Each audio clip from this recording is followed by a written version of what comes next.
My administration will be reclaiming the Panama Canal, and we've already started doing it. President Donald Trump is doubling down on his promise to take back the Panama Canal. We're taking it back. We're going to take it back. He just said take it back, and that's a good idea. But can he actually do that?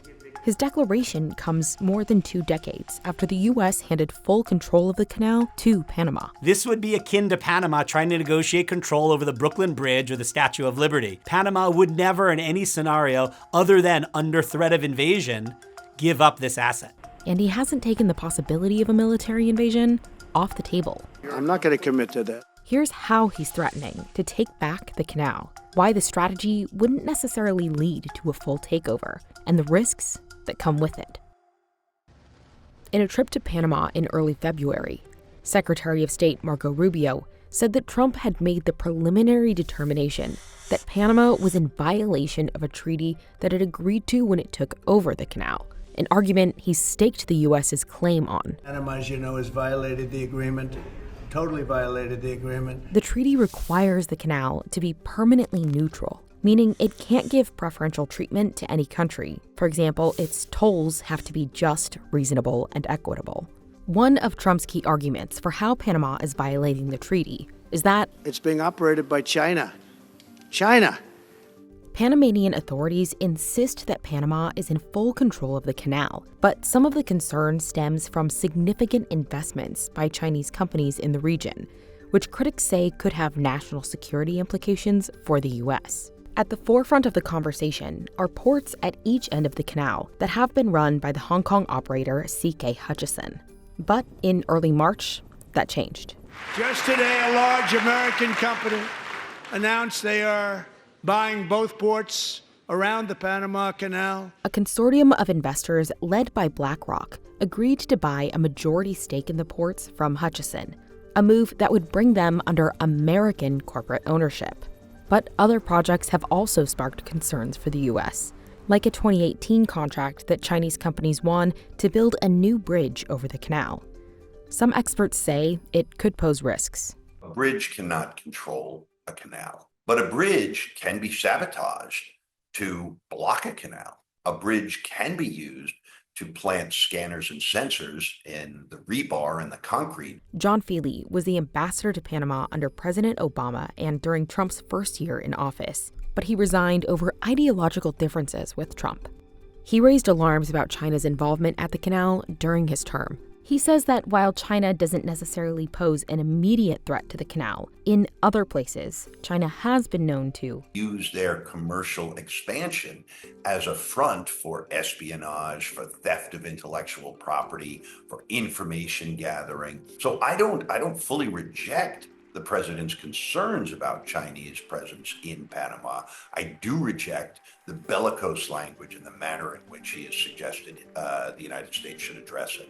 A spokesperson for Beijing's embassy in Washington said China will always respect Panama's sovereignty over the canal and recognize the canal as a permanently neutral international waterway, and that the allegations that China uses facilities for espionage are nothing but slander. The embassy also alleged a large global surveillance operation by the U.S.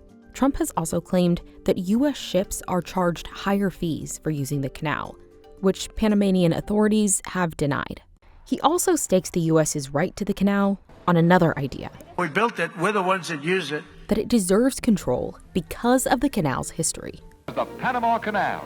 From 1904 to 1914, the U.S. funded and oversaw the canal's construction, spending about $375 million on the project, the equivalent of more than $11 billion today.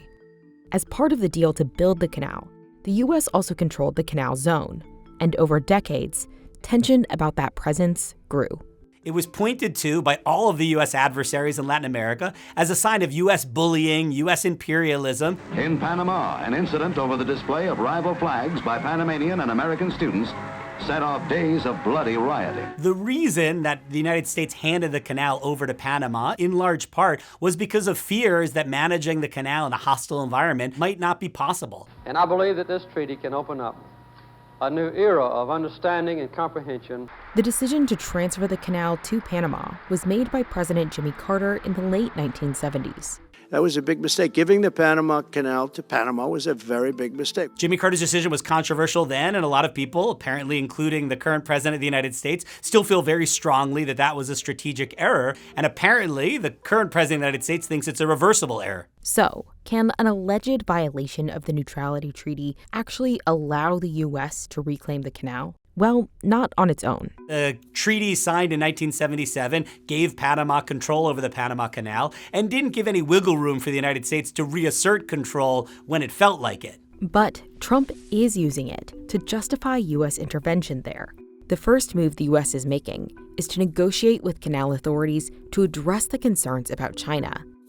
The Panamanian authorities have already launched an audit of Hutchinson and its operations. Perhaps instead of giving that contract to Hutchinson, which was done in 2021 and renewed for 25 years, perhaps that could go to an American port operating company or a European port operating company. Secretary Rubio said that if changes are not made, then the U.S. would take measures to protect its rights under the treaty. For example, experts say the U.S. could use a violation of the treaty to try to legally justify a military invasion. The treaties give the United States not only the right, but the obligation to defend the canal if it can really make the case that Panama is unable or unwilling to defend the strategic waterway. But Trump has also shown hesitancy increasing the U.S.'s military presence overseas and played down its potential use.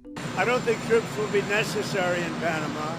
Following Rubio's visit, the Panamanian president announced that Panama would not be renewing its memorandum with Beijing's Belt and Road Initiative, a long-term effort by China to invest in infrastructure around the world. Rubio praised the decision on X, calling it a great step forward for U.S.-Panama relations. Outside of the treaty, U.S. companies could invest in the canal's infrastructure to take some of those opportunities away from China. The United States has fallen down on the job when it comes to promoting and facilitating and incentivizing our private sector to work collaboratively in Latin America on large infrastructure projects. BlackRock's deal for the ports could help ease national security concerns by increasing the U.S.'s stake in infrastructure at the canal. But in terms of a full takeover of the canal, Trump only really has one option: to buy it or negotiate its ownership. I'm not talking about taking anything back. We're talking about willing buyer and willing seller. But Panama would have to agree to it, and Panamanian protests have made it clear that this would be an unlikely option. For Panamanians, it is their essential nationalistic touchstone. So no, not one Panamanian is going to support selling or trading the canal back. Whichever route Trump takes, it stands to have a big impact on relations with Panama. There is a legitimate concern about Chinese commercial expansion, not just in Panama, but all over Latin America. But if you're going to huff and puff and blow the house down, you're not going to have partners you can work with to address it. The Panama Canal Authority and Office of the Panamanian President did not respond to requests for comment.